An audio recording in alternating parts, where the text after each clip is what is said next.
السلام علیکم عزیز دوستو، میں ہوں انور علی شاہ، آپ سب کو ہسٹوریکل ورلڈ چینل میں خوش آمدید کہتا ہوں۔ دوستو، ہسٹوریکل ورلڈ کی ایک اور ویڈیو کے ساتھ آپ سب کی خدمت میں حاضر ہوں۔ دوستو، آج کی ویڈیو میں ہم فرشتوں پر بات کریں گے۔ معزز دوستو، قرآن مجید میں ملک اور ملائکہ کا ذکر 86 آیات میں 88 مرتبہ آیا ہے۔ دوستو، قرآن مجید اور احادیث رسول صلی اللہ علیہ وسلم نے جو کچھ ہمیں بتایا ہے، اس کا اصل یہ ہے کہ ہم فرشتوں کی نا حقیقت تخلیقی سے واقف کیے گئے ہیں اور نہ ہمیں نظر آتے ہیں۔ البتہ ہم اتنا جانتے ہیں کہ اللہ تعالیٰ نے فرشتوں کو جنوں اور انسانوں سے پہلے تخلیق کیا ہے، اور ہمارے لیے یہ یقین و اعتقاد ضرور قرار دیا گیا ہے کہ ہم ان کے وجود کو تسلیم کریں اور ان کو مستقل مخلوق مانیں، اس لیے کہ قرآن عزیز اور احادیث صحیح نے ان میں سے بعض کے ناموں کی تصریح کر دی ہے، اور جن ملائکہ کی جن صفات کا تذکرہ فرمایا ہے وہ ان کو ایک مستقل مخلوق ہونے کی صراحت کرتے ہیں۔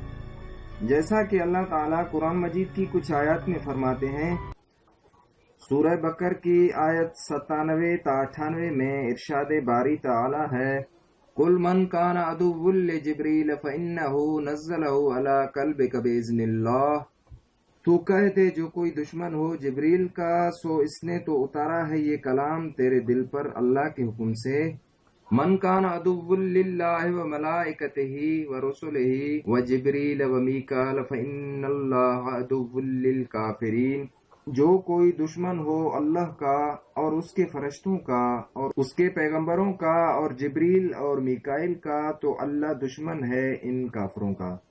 سورہ نحل کی آیت نمبر 2 میں اللہ تعالیٰ فرماتے ہیں، يُنَزِّلُ الْمَلَائِكَةَ بِالرُّوحِ مِنْ أَمْرِهِ عَلَى مَنْ يَشَاءُ مِنْ عِبَادِهِ، وہ اتارتا ہے فرشتوں کو بھیج دے کر اپنے حکم سے جس پر چاہے اپنے بندوں میں سے۔ دوستو، سورہ فاطر کی آیت نمبر 1 میں ارشاد باری تعالی ہے، الحمدللہ فاطر السماوات والارض جاعل الملائکۃ رسلا اولی اجنحۃ مثنی وثلاث ورباع یزید فی الخلق ما یشاء ان اللہ علی کل شیء قدیر۔ سب خوبی اللہ کو ہے جس نے بنائے آسمان زمین، جس نے ٹھہرایا فرشتوں کو پیغام لانے والا، جن کے پر ہیں 2 اور 3 اور 4، بڑھا دیتا ہے وہ پیدائش میں جو چاہے، بے شک اللہ ہر چیز کر سکتا ہے۔ سورۃ المعارج کی آیت نمبر 4 کچھ یوں ہے، تعرج الملائکۃ والروح الیہ، پیش ہوں گے فرشتے اور روحیں اس کے آگے۔ اور دوستو، سورۃ الحاق کی آیت نمبر 17 میں ارشاد باری تعالی ہے، وَالْمَلَكُ عَلَىٰ أَرْجَائِهَا وَيَحْمِلُ عَرْشَ رَبَّكَ فَوْقَهُمْ يَوْمَئِذٍ ثَمَانِيَةٌ، اور فرشتے ہوں گے قیامت کے دن اس آسمان کے کنارے پر، اور اٹھائیں گے عرش تیرے رب کا اپنے اوپر اس دن 8 فرشتے۔ دوستو، ان آیات کو غور سے سننے کے بعد خود انصاف کیجئے کہ جن ملحدوں نے فرشتوں کے مستقل مخلوق ہونے سے انکار کیا ہے، ان کی باطل تعویلات اور قرآن عزیز میں معنوی تحریفات کس حد تک قابل قبول بلکہ لائق ذکر ہیں۔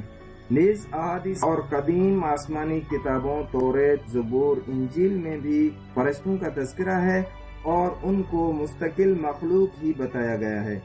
خصوصاً بخاری اور مسلم شریف کی روایات میں بکثرت اس کی شہادتیں موجود ہیں۔